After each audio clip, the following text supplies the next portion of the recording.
En parlant de tenue, tiens. Qui a choqué? Alors je déteste ce mot, choqué, polémique, d'autant plus que j'adore cette personne. Les internautes, qui a choqué les internautes en s'affichant avec cette tenue pendant la Fashion Week de Paris? Regardez d'abord la tenue, regardez cette photo. Voilà. Voilà. C'est Elisabeth Borne. Donc Léna, situation. Bah oui. Elisabeth Borne, Nabila ou Daniel Moreau? Non. Alors, qui c'est? Daniel. Qui c'est? C'est Nabila. C'est Léna Situation. Exactement, que j'adore. Léna Situation, que j'adore. Je l'adore, Léna. Voilà, j'ai fait. Et elle a raison. J'ai plusieurs rendez-vous avec elle, elle est top. Sûr. Voilà, elle a choqué. Genre, il y en a qui ont dit qu'elle avait choqué. Non, ça va, elle s'habille comme elle veut, puis ça va. C'est la Fashion Week. Et puis elle est. Tu veux que je te dise? Sur elle, parce qu'elle est sympathique. Léna, on voit que c'est pas une meuf qui veut faire genre, je suis sexy de ouf. Elle est pas en train de faire ses courses chez Leclerc ou Carrefour. Elle est dans une situation particulière qui est un défilé de mode pour la Fashion Week. Elle l'a cassé en plus avec un jean hyper casual, machin. Alors, ils lui ont reproché des internautes d'avoir une tenue trop vulgaire alors qu'elle est principalement suivie par des mineurs. Mais ils sont hypocrites. Mais les gens sont d'une hypocrisie gigantesque. Les photos les plus likées, les comptes les plus likés, c'est des très belles femmes comme Léna Situation qui sont parfois un peu dénudées, un peu sexy. Et les mêmes personnes qui critiquent sont les mêmes qui likent des culs toute la journée sur Instagram. Mais c'est vrai. C'est vrai. Oui, tu fais une thérapie là. Ce qu'il faut savoir, c'est vrai. C'est une hypocrisie. Mais là, ce qu'il faut savoir, c'est que Léna, elle s'est pas habillée pour aller chercher son pain. Là, elle s'est habillée pour la Fashion Week, pour un défilé. C'est un moment exceptionnel pour elle. Elle s'habille avec des vêtements de grands créateurs. C'est sa passion. Elle le fait avec même pas une once de vulgarité. C'est l'opposé de la vulgarité, Léna. Donc, à un moment donné. En fait, aujourd'hui, elle crée la mode. En fait, elle est beaucoup plus qu'un top modèle. Elle est incroyable. Elle révolutionne aussi les codes des nanas qui allaient à l'époque dans les défilés au premier rang comme ça. Elle a pas justement les mensurations typiques et basiques. Et moi, je la trouve extraordinaire, hyper talentueuse. Elle est entrepreneur.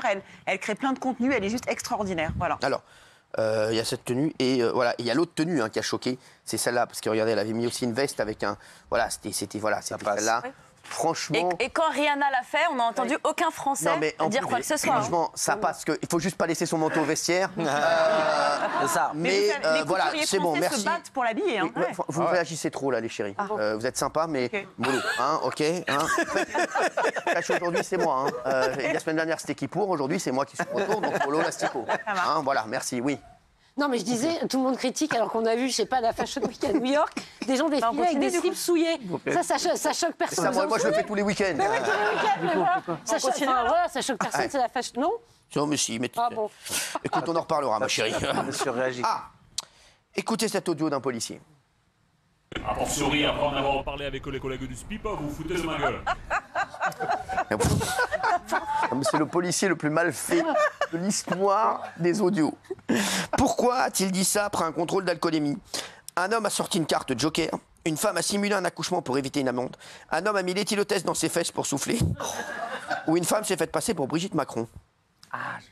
Alors, oui. C'est la B, elle a simulé un accouchement parce qu'elle allait avoir un contrôle d'alcoolémie et risquer une amende. Et pour échapper à un contrôle de gendarmerie. Regarde. C'est sans aucun doute l'information la plus insolite du week-end. Une femme simule un accouchement pour tenter d'échapper aux gendarmes. Dans les Côtes-d'Armor, dans la nuit du samedi 30 septembre, des gendarmes décident de contrôler une automobiliste qui leur explique alors qu'elle est enceinte et qu'elle est sur le point d'accoucher. Préoccupés par la situation, les forces de l'ordre appellent aussitôt les pompiers pour qu'ils puissent intervenir, mais très vite, les secouristes réalisent que la femme n'est en réalité pas du tout enceinte et qu'elle souhaitait simplement échapper à un alcotest. Une situation étonnante qui a agacé les pompiers. Les secours engagés pour une fausse alerte, ce sont des secours qui ne seront pas disponibles ou qui mettront plus de temps à intervenir ailleurs. Alors, les chéris, c'est fou. Est-ce que vous avez déjà simulé un accouchement? M'ont pas cru. Non, mais qu'est-ce que vous avez fait pour échapper? Qu'est-ce que t'as fait, toi? Moi, un jour, j'ai pris un sens interdit à Paris. Non, oh là là. Et j'ai pris l'accent du Sud parce que je suis toulousaine. Et donc, les flics m'ont arrêtée et j'ai dit... je suis désolée, je comprends pas.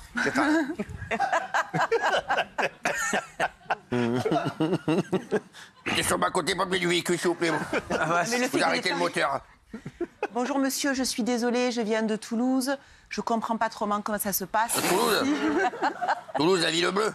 Ouais, enfin la ville rose, mais bon, voilà. D'accord, oui. Et en fait, je comprends pas, j'ai pas le plein, je me suis trompée, je suis désolée, j'ai pas fait exprès. Et donc, s'il vous plaît, me laissez pas partir avec une amende.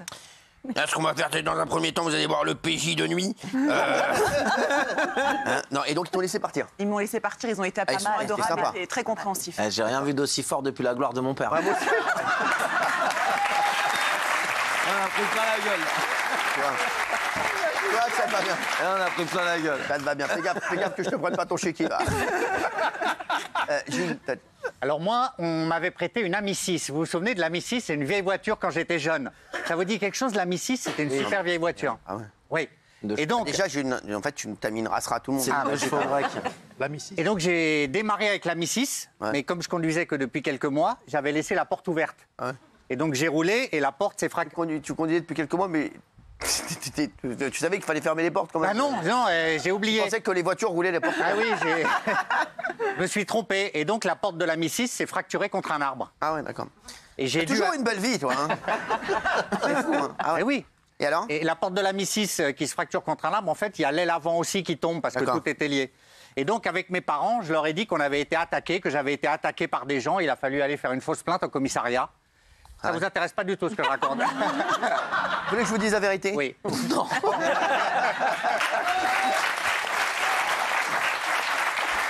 Mais vraiment. Ouais, il m'est arrivé un truc incroyable. Je me fais serrer par les gendarmes et quand ils m'ont serré, je dis ah bah vous tombez bien, vite, vite, faut aller à un braquage. Il y a des mecs qui sont en train de braquer un entrepôt où il y a des fruits et légumes dedans et des canettes. Vite, venez, on y va, on y va. Il est où ton C'est à Taverny, venez vite, on y va. J'étais mort, hein, j'avais fait un petit excès de vitesse. Je pense que j'étais foutu. Et ils viennent avec moi sur le lieu à Taverny, dans la zone industrielle. Et là-bas, on trouve deux mecs en train de désosser une voiture, en train de voler un intérieur cuir de Renault 19. Tu vois, ils ne vais pas raconter de conneries. Et en fait, ils ont serré les mecs et ils m'ont laissé partir. On dit merci pour la collaboration. Parce que je vous l'avais dit, un cul comme ça. Et c'est vrai, c'est une histoire vraie. C'est une histoire vraie. Belle histoire. Avec la chance. Belle histoire, hein. Oui. Bah moi, j'en ai une petite. Bah, ça, c'est ta vie privée, ça. Écoute, ça, c'est ta vie privée. Si tu vis avec, écoute, on s'en fout. On t'a pas demandé. Hein, tu sais, je vais te dire, on cherche des chroniqueurs. Il y a à peu près. Non, mais tu fais ce que tu veux. Non, mais mais tu fais ce que tu veux. Voilà. Il y a 13 ans de cela, moi, j'avais passé un service de recouvrement. Je devais à l'époque 6 000 €. Et j'étais pas au courant, en fait. Et pour le coup, on n'est jamais au courant quand on doit de l'argent. Ouais, non, mais j'étais pas au courant. En fait, ça s'était accumulé. Et je me suis fait passer pour un malade. Ah oui. Il me restait 6 mois à vivre. Et qu'il me restait 1 000 €. Donc, soit vous les prenez, soit vous allez les chercher en haut. Donc, je dis, bah, donnez-nous les 1 000. Donc, j'ai donné les 1 000. Voilà. Et lui, vous lui dites rien. Hein. Ça va. Je joue pas avec sa Mini 6, là, je sais pas quoi. Sa Mini 6. Qu'est-ce qu'il y a? Oui. Moi, c'était au supermarché. Avec Pernikov. En fait, le soir, je vais souvent au supermarché acheter de la glace. Et là, parce que j'ai faim. Et là, il y avait plein de monde à la caisse. Et donc, pour passer mais j'ai un peu honte. Pour passer à la caisse prioritaire, je fais semblant de boiter un peu. Dehors.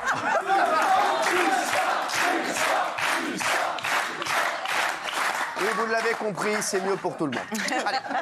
Aux États-Unis, un homme s'est vu refuser l'entrée d'un match de baseball à cause de son animal de compagnie.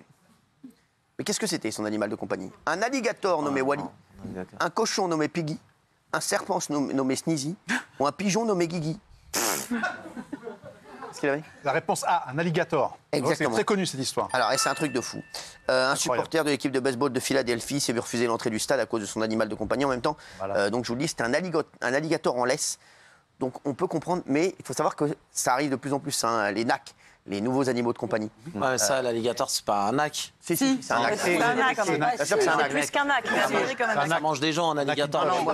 Il est tout petit. Un alligator. Un alligator, j'en avais plein sur mon polo. C'est les reptiles, les NAC. Un alligator, c'est bien ceux qui traînent dans les fleuves, là. Bien sûr, Fais voir une photo d'un alligator, là. Je dois me tromper d'animal. Depuis plusieurs années, un Américain a décidé d'adopter un alligator. I was laying down one day and he literally crawled up on the cot with me and laid his head on top of my face. Un alligator qui est devenu une véritable petite célébrité sur les réseaux sociaux puisqu'il affiche pas moins de 30 000 abonnés. Mais malgré sa petite notoriété, l'animal n'est pas forcément le bienvenu partout. Alors que l'homme souhaitait assister à un match de baseball avec son alligator, ils ont rapidement été refoulés tous les deux à l'entrée. Et pour cause, le reptile n'est pas considéré comme un animal d'assistance. L'Américain de 70 ans a affirmé comprendre la décision du stade.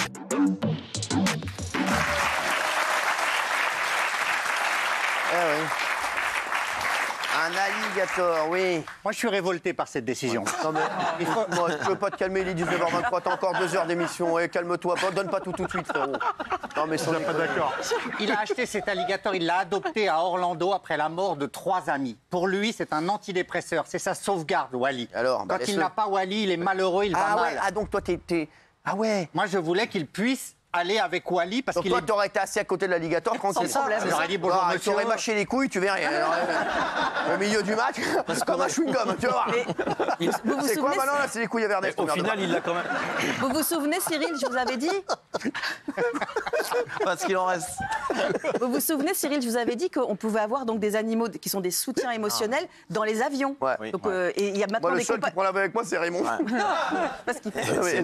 Mais c'est pour ça que les compagnies aériennes, notamment aux États-Unis, dans les lignes intérieures, elles ont légiféré un petit peu parce qu'on pouvait avoir et se retrouver dans l'avion avec un animal soutien émotionnel comme un alligator ou comme un canard. Non, mais moi, je ne me déplace jamais sans mes chiens et c'est vrai qu'on ne peut pas amener nos animaux de compagnie nulle part. On ne peut pas les amener au cinéma, on ne peut pas les amener à la piscine. Mais tu vas pas comparer un alligator. Tu crois que ton chien va être comme ça dans le film? Non, mais c'est vrai, t'imagines, t'as le chien devant toi. C'est sympa de pouvoir sortir avec ses chiens. En plus, ton chien, il fait 2 mètres, frère.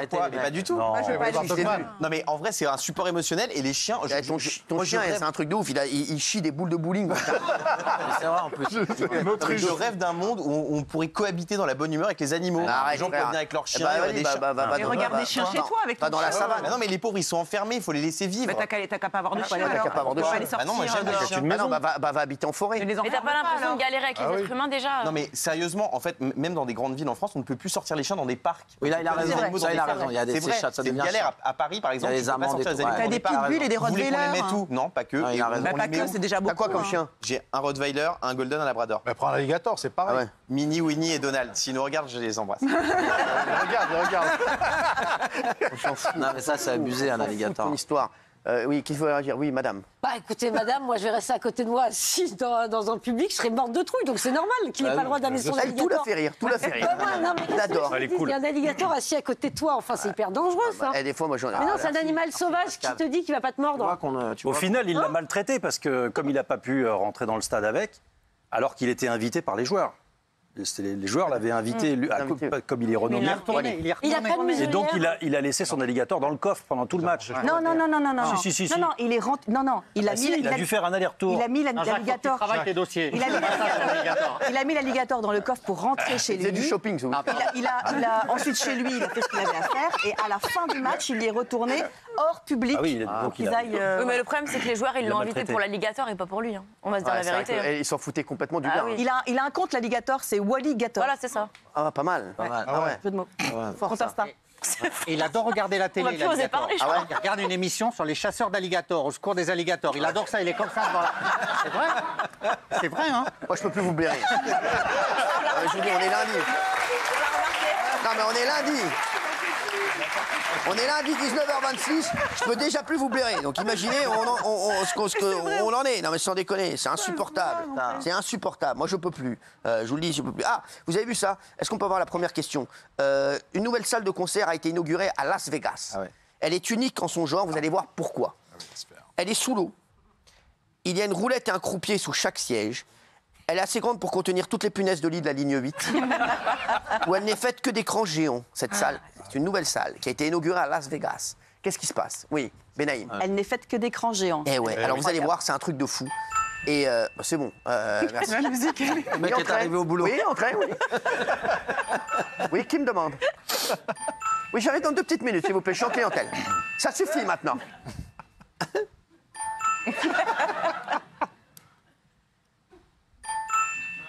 Ça suffit.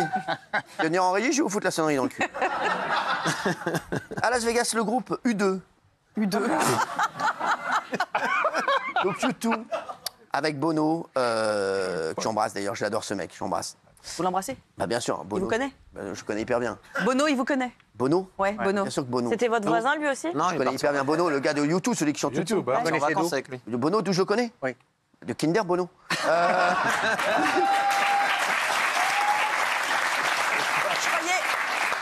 Je croyais que vous alliez dire que vous connaissiez son frère, Jean. Oh non, ça non. Ça, tu vois, c'est là qu'on voit, on voit Benaïm, vraiment, elle est passée de l'autre côté. Ça y est, tu veux pas. Non, mais c'est insupportable. C'est insupportable. Alors, elle est composée de milliers de LED. Oui. De LED. Ouais. Voilà. Qui s'appelle la sphère. C'est incroyable. Regardez ça. On l'a vu. Franchement, c'est un truc de fou. Ça se passe à Las Vegas. Elle a une capacité de 18 600 spectateurs. Regardez.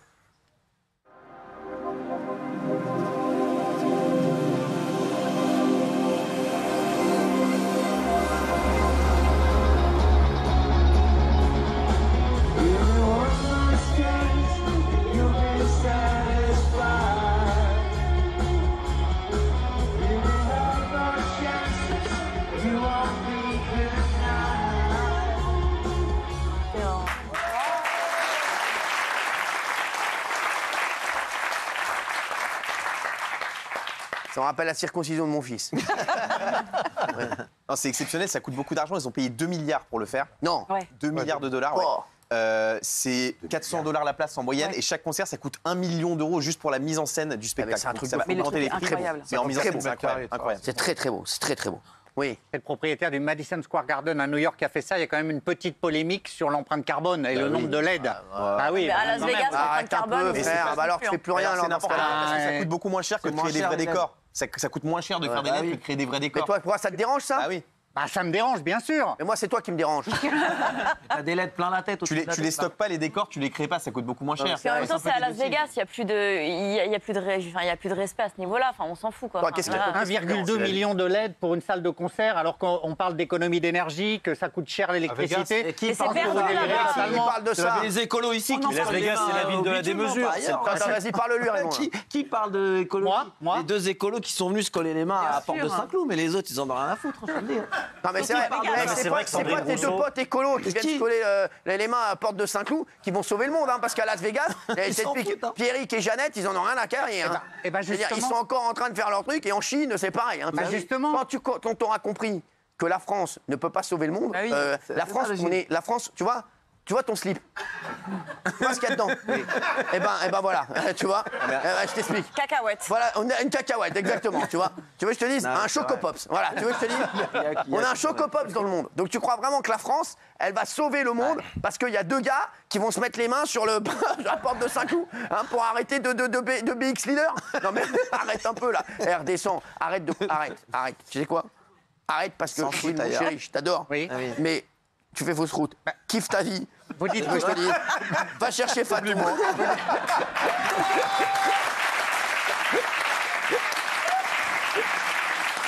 Parce que, frérot, je t'explique, la France ne sauvera jamais le monde. Si tu veux sauver le monde, il faut qu'il y ait un président qui aille voir les Chinois, les Américains, les Russes, qui leur disent écoutez-moi bien, la planète est vraiment en danger. Et voilà, il faut qu'on se mette d'accord. Parce que je t'explique. La journée sans voiture, une fois tous les ans en France, à Paris, là, tu crois qu'Anne Hidalgo, elle va sauver le monde alors? Elle a fait une journée sans voiture. Avec des lunettes critère 1, tu vas sauver le monde sur le pare-brise. C'est bon, j'ai la critère 1. Allez, vas-y, retiens-toi. Non mais franchement, tu crois vraiment qu'ils vont s'empêcher de faire une salle de concert parce que Gilles Merden, il y a des LED? Non mais frère, écoute, on va à Las Vegas leur dire ça, tu vois, on va se retrouver les LED, tu vois, ton cul va être bien illuminé, tu vois. Jacques, qu'est-ce que t'en penses? Je pense que Sandrine Rousseau va réagir, hein, parce que c'est un vrai scandale. Hein. Non, mais sur l'écologie. Non, mais Las Vegas, c'est la ville de la démesure. Moi, j'y suis allé plein de fois. On y va pour s'amuser, on y va pour rigoler, évidemment. Donc, ils ont un gros problème à Las Vegas, parce qu'il y a de moins en moins de gens qui y vont, précisément pour ces raisons-là, à cause de l'empreinte carbone. Donc, il faut qu'ils se réinventent.